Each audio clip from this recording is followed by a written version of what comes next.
పగిడిపల్లి శ్యామ్ గా పేరు బాగుందా, తెలంగాణ శ్యామ్ గా బాగుందా? మేకల భవన్ నీ ఒరిజినల్ పేరు అన్నావు కదా, ఆంధ్ర భవన్ పెట్టుకో. ఇంత అన్యాయం జరుగుతుంది. ఏదైనా బీజేపీకి నీకు ఏందనంటే అర్థం కాదు. సెంట్రల్ గవర్నమెంట్ లో అధికారం ఉంది కాబట్టి బీజేపీని టార్గెట్ చేస్తూ మాట్లాడితే మనకి ఇంకా ఫేము నేము డబ్బులు బాగా వస్తాయని ఒక పర్సనల్ గా ఫస్ట్ ఆఫ్ ఆల్ నేను అభినందిస్తున్నాను. ఎందుకని? ప్రజలారా, నరేంద్ర మోడీ 11 ఏళ్ళు అయింది అధికారంలోకి వచ్చి. 11 ఏళ్లలో కాంగ్రెస్ చేసిన దానికంటే మీరు చేసింది ఏముంది? మీరు ఏమన్నా 52 సెంట్రల్ యూనివర్సిటీలు ఉంటాయి ఈ దేశంలో, ఇంతవరకు ఒక తెలంగాణకు ఆంధ్రకు ఒక సెంట్రల్ యూనివర్సిటీ కొత్తది ఇచ్చింది లేదు మీరు. ఎంత దుర్మార్గం! ఈ సమాజాన్ని విడదీసేది.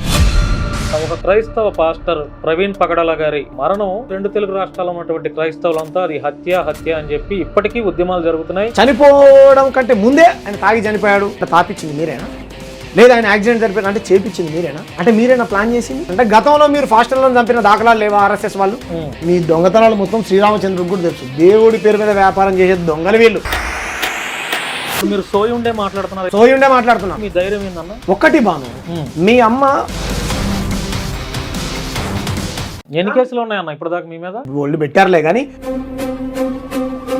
బీజేపీ ఆర్ఎస్ఎస్ మొత్తం హిందుత్వానికి సంబంధించినా కూడా హిందువులకు రక్షణ లేకుండా పోయింది. సంపినోడు సంతాప సభలు చేస్తే పట్టుకోగలుగుతామా? పాకిస్తాన్ లో హిందువులు ఉన్నారా లేదా? ఉన్నారుగా. హిందువులనే టార్గెట్ గా చంపాలనుకుంటే అక్కడ చంపలేడా? చంపొచ్చుగా. ఇక్కడికి వచ్చి ఎందుకు చంపాడు? ఇప్పుడు తీవ్రవాద అనేటోడు ఒక ఆమె ఏం చెప్పింది? మమ్మల్ని కాపాడింది ముస్లింసే, చంపడానికి వచ్చినట్టు ముస్లింసే.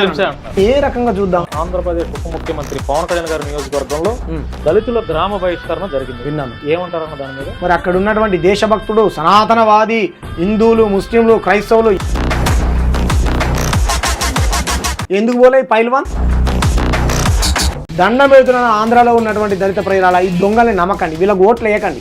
దళిత ద్రోహి వెదవాడు రాజేష్ మహాసేన ఎవడైనా కానీ బ్రదర్, నేనైతే అతనే అనుకుంటున్నాను. కేఏ పాల్ గారు ఈ సమాజానికి ఆదర్శం. కమెడియన్ కాదా ఆయన? రాధా మనోహర్ దాస్. అరే రాధా మనోహర్ దాస్, నీకు రాజకీయాలకు సంబంధం లేదంటావు వల్ల నువ్వు నరేంద్ర మోడీ పరిపాలన గొప్పదని ఎలా చెప్తావురా? వాడు చెప్తాడు రాధా మనోహర్ ఏ చెప్పు తీసుకొని కొట్టాలి చెప్పండి. కాంగ్రెస్ పాలన ఎలా ఉంది?